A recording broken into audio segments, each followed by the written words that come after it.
Oh, welcome back to Steve's Corner. Time to put the garden to bed. I'm gonna put the garden to bed, and some of it I want to let it continue to grow. And I'm gonna put in a few collards for the fall, for the holidays. But I got something. I don't know if y'all remember or not, but this is one of them ox hearts. See how it's shaped like a heart? Down there, it's about petered out for the year. Starting to make smaller tomatoes instead of the bigger ones. I planted that just for a buddy of mine over yonder, 86, and he said, well, he'll be 86 next week. He said that he had an uncle who used to grow them. I never heard of them before, but we was able to find them on online, and I put a plan in for him, see how it worked. And he liked it pretty well. I was glad I'd done it. And they ain't bad tomatoes. It's just starting to peter out now. You ain't getting but a little bit of tomatoes. You ain't getting hand size no more. But all my squash and cukes have pretty well petered out. Ain't much left of them now. I'm gonna pull all them out of there. I'm still getting quite a few peppers on here. These are the little hot peppers. Baby likes to string them together. And still getting a couple tomatoes. And then it started to split on top.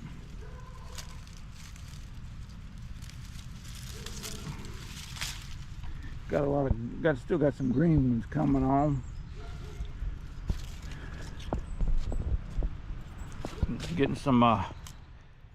Getting some pepper still.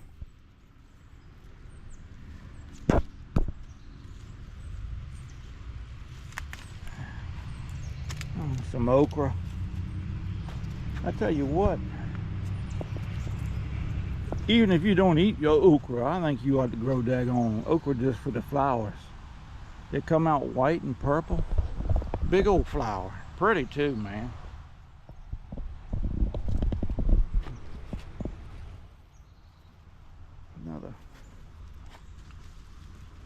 We got another tomato over yonder.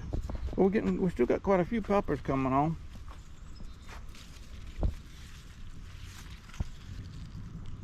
So we did pretty good on that. I had a lot of trouble with my tomatoes this year.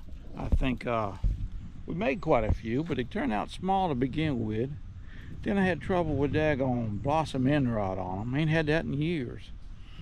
And then I had trouble with once they started making big, they'd split on you in a heartbeat. So, I mean, we got plenty. We had a pretty good crop. It's just I just wasn't happy with the way things turned out with them. But we tried a few different varieties this year. I never planted before, and we'll see how they do. I like these Cherokee purples. Where's that one at? It was red. I was grabbing for down here. There it is. So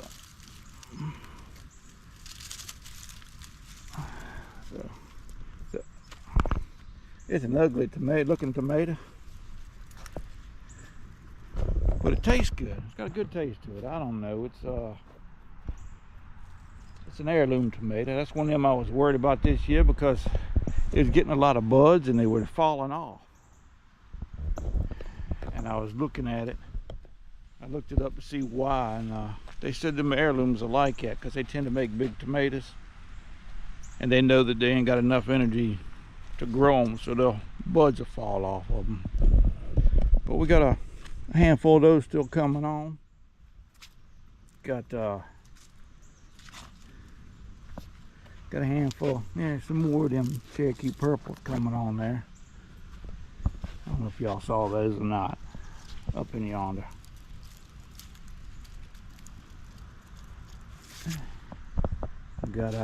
Still got one on these here. I forget what type these were. Brandy ones. Now we like these too.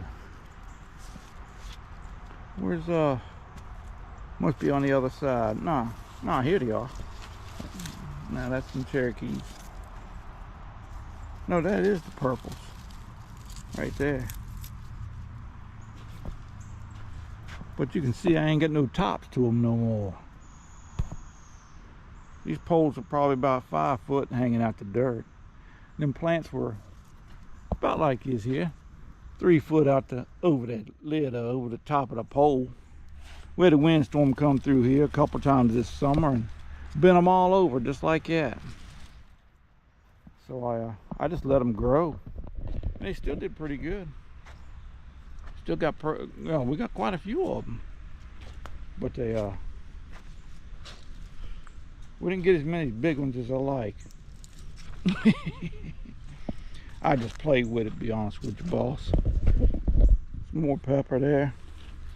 Got quite a few of them coming on still.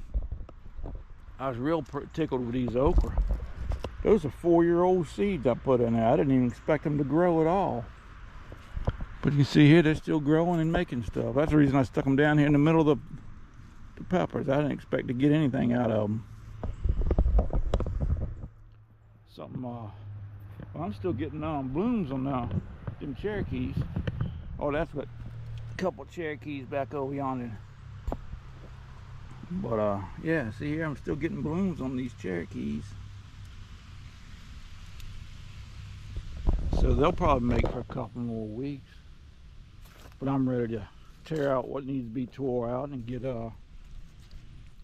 some collards put in the ground for the holidays.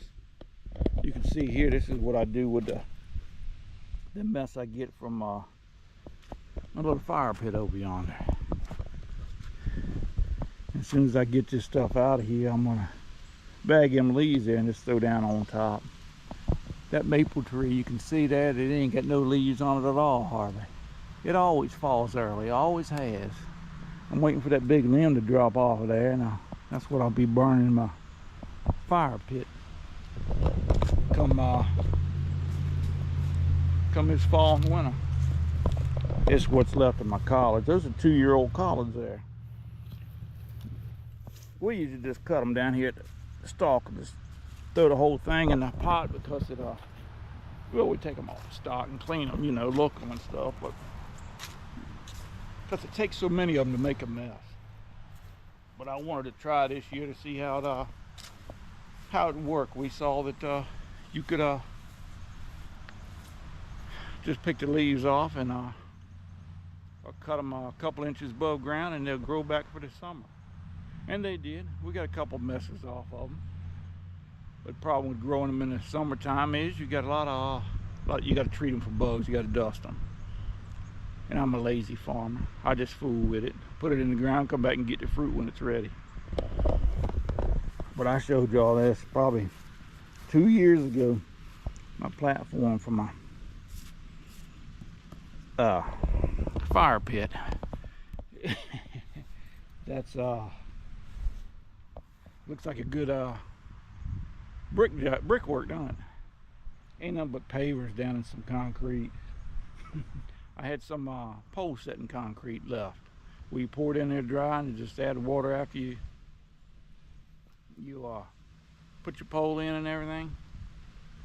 And I used it like sand. I dug that hole out and put my daggone concrete down there, that dry pour. That way there I could level these pavers just like you would sand. And then when I wet it down, it just locked it in place. You're gonna have to pull that whole thing up to get them out of there. And a couple years ago I come back, the wife's got some whatchamacallit,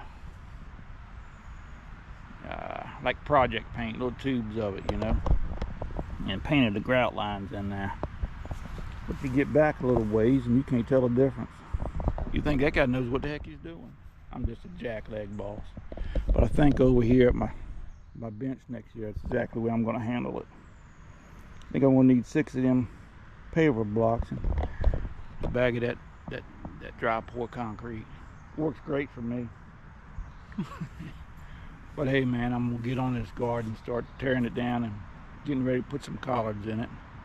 Take some of them tomatoes and peppers and stuff up to the house for the baby. But y'all take care of yourselves, man, and we'll talk to y'all later.